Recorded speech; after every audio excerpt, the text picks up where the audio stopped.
Bonjour la famille, j'espère que vous allez bien. Moi aussi, je vais bien par la grâce de Dieu. Aujourd'hui le matin, Dieu m'a réveillé avec un message. Je vais l'aggraver, je crois que ça va vous bénir. Il y a une parole que nous avons l'habitude d'écouter. Cette parole est ceci. La personne qui a la prophétie de Dieu dans sa vie ne mourra jamais. Ça pour toi voir cela s'accomplir. Dans le contexte de la fidélité de Dieu, c'est comme ça. Dans le contexte de Dieu, dans la part de Dieu, dans la fidélité de Dieu, il veut que je puisse témoigner sa fidélité, que la promesse qu'il t'a donnée, que ça puisse s'accomplir. Mais de la part de l'homme, c'est possible qu'on te donne une prophétie, que tu meurs sans pourtant voir cette parole-là s'accomplir. Comment?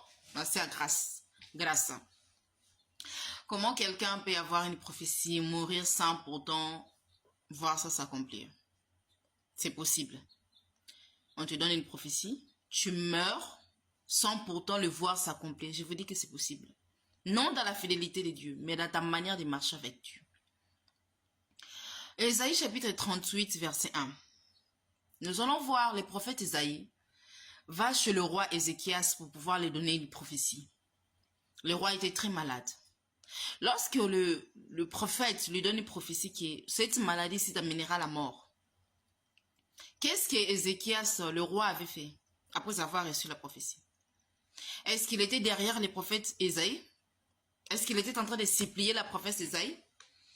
Ou il était en train de poursuivre le prophète Ésaïe? Est-ce qu'il a poursuivi le prophète Ésaïe? Non. Lorsque Dieu appelle le prophète Ézéchiel pour commencer à prophétiser, à apporter sa parole, Dieu lui dit ceci. Lorsque moi, je te donne une parole pour quelqu'un, pour que tu apportes. Lorsque toi, tu vas chez cette personne-là et tu lui dis, tu transmets la parole que moi, je t'ai envoyée. Et que cette personne-là écoute, toi, tu n'as plus de problèmes. Je vais vous dire une chose. Aujourd'hui, on prend la place de Dieu, on donne aux hommes. Mais malheureusement, Dieu peut prendre la place de l'homme 1000 fois. Mais l'homme ne prendra jamais la place de Dieu. Le prophète, le roi Ézéchias, comme il était un juif, les juifs avaient le livre de la loi et le roi avait une copie du livre de la loi là où il fallait qu'il puisse savoir dans sa maison, dans son palais royal, qu'il puisse méditer ça jour et nuit. Le prophète Ézéchias était un méditant de la parole de Dieu qui leur avait été donnée dans cet état-là qui était la loi de Moïse. Il savait bien que la responsabilité des prophètes, c'est de libérer la parole.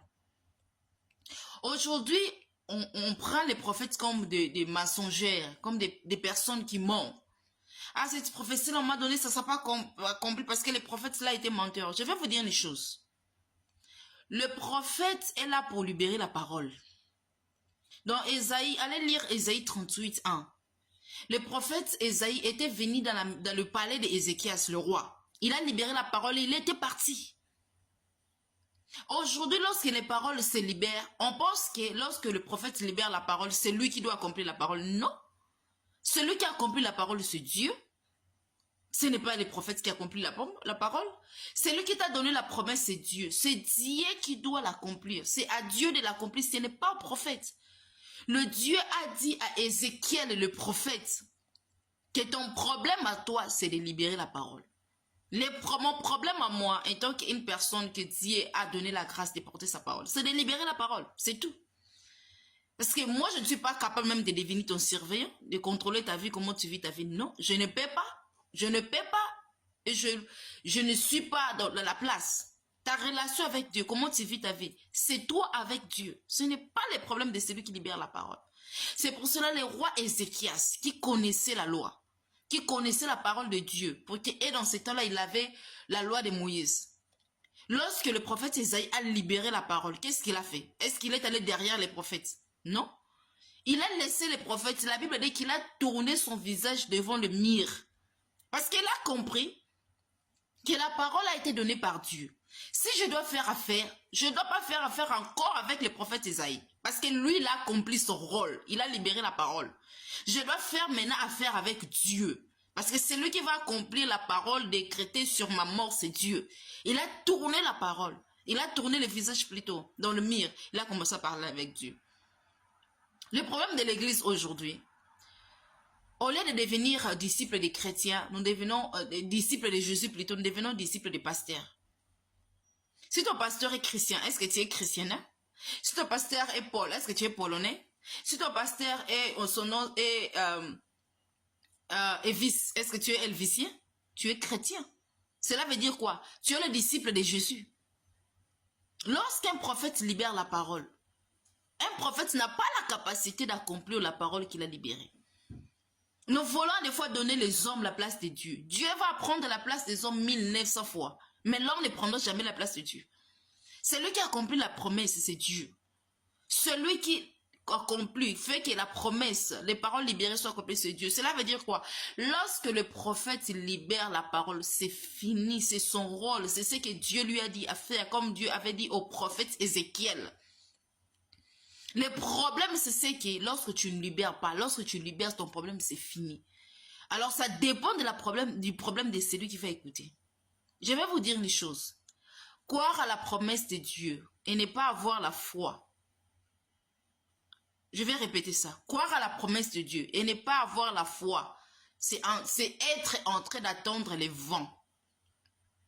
Parce que qu'est-ce que la Bible nous dit dans le livre de Hébreux chapitre 11, verset 1? Sans la foi, il est difficile d'être agréable à Dieu. Tu n'as pas la foi. La personne qui va te donner qui va accomplir, la personne qui va amener ta prophétie à s'accomplir, tu n'es pas agréable devant lui. Et comment tu attends que la promesse s'accomplisse? L'ennemi de la foi, la doute. Il y a des moments où dans ta vie, lorsque tu pries, tu es dans l'église, il y a une onction, tu pries, oh Dieu, je crois, je crois, je crois. Et lorsque tu reviens dans la réalité, parce que être dans l'atmosphère de la prière, dans l'onction, c'est autre chose. Revenir dans la réalité, c'est autre chose. Lorsque tu reviens dans la réalité, et lorsque tu commences à voir la réalité de ta vie, que la réalité ne correspond pas encore à la promesse de Dieu, à la parole de Dieu, comment tu réagis? Nous savons très bien, l'apôtre Pierre avait eu la foi lorsque Jésus-Christ marchait au-dessus des eaux, a dit à Jésus, ordonne que je marche au-dessus des eaux. Jésus lui a dit, viens. Il avait commencé à marcher au-dessus des eaux, mais lorsqu'il avait douté, pourquoi? Parce qu'il avait réalisé, waouh, je suis un homme, je suis au-dessus des eaux. Lorsqu'il a douté, qu'est-ce qu'il a fait? Les mots c'est difficile en français, mais il avait commencé à s'affondir parce qu'il avait douté. Oh, tu vas dans l'église, je crois, je crois, je crois. Lorsque tu reviens dans la réalité, tu doutes. Et comment tu veux que la promesse s'accomplit? Parce que la Bible nous dit que non, ceux qui s'approchent de Dieu doivent croire que Dieu existe. Il est le rémunérateur de ceux qui le cherchent. Et la Bible nous dit encore, lorsque tu demandes quelque chose à Dieu, tu dois déjà croire que cela t'a été donné.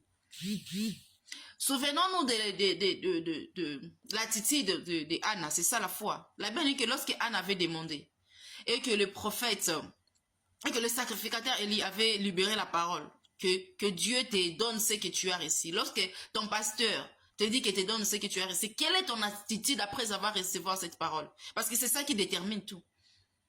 La Bible dit qu'Anna, lorsqu'elle avait reçu la parole du pasteur, du sacerdoce dans ce temps-là, Élie, qu'est-ce qu'elle avait fait? Elle était partie dans sa maison et son visage avait changé. Son attitude avait changé. On reçoit des prophéties dans l'église, le pasteur libère, mais lorsque tu rentres dans la maison, tu vois la réalité, ça te donne la peur, ça commence à te donner des doutes, tu doutes, est-ce que vraiment Dieu va accomplir? Est-ce que vraiment ça va se faire? Mais avec la doute, l'apôtre Jacques, il a dit très bien, celui qui doute, il est comme le vent, il est comme les vagues de l'eau. Donc, ça vient, ça disparaît, ça vient, ça disparaît. Une telle personne. J'aime beaucoup le livre de Jacques. Hein. Si tu vas prendre le temps, je te demande d'étudier le livre de Jacques. Parce que la méditation de la parole de Dieu, c'est important. Étudie le livre de Jacques. L'apôtre Jacques dit, maman, la personne qui doute, qui ne s'entend pas de Dieu qu'il va recevoir quelque chose. Je vais vous dire une chose, c'est possible que tu meurs sans pouvoir recevoir la prophétie de Dieu. Non dans la fidélité de Dieu, mais de la manière que tu marches avec Dieu. Parce que entendre les promesses de Dieu sans la foi, c'est entendre les vents. Et avoir la foi et avoir les doutes, c'est comme si tu passes ton temps pour rien. Que Dieu nous aide à comprendre ce message. Les minutes sont vraiment comptées. Que le Saint-Esprit vous ouvre l'intelligence pour comprendre ce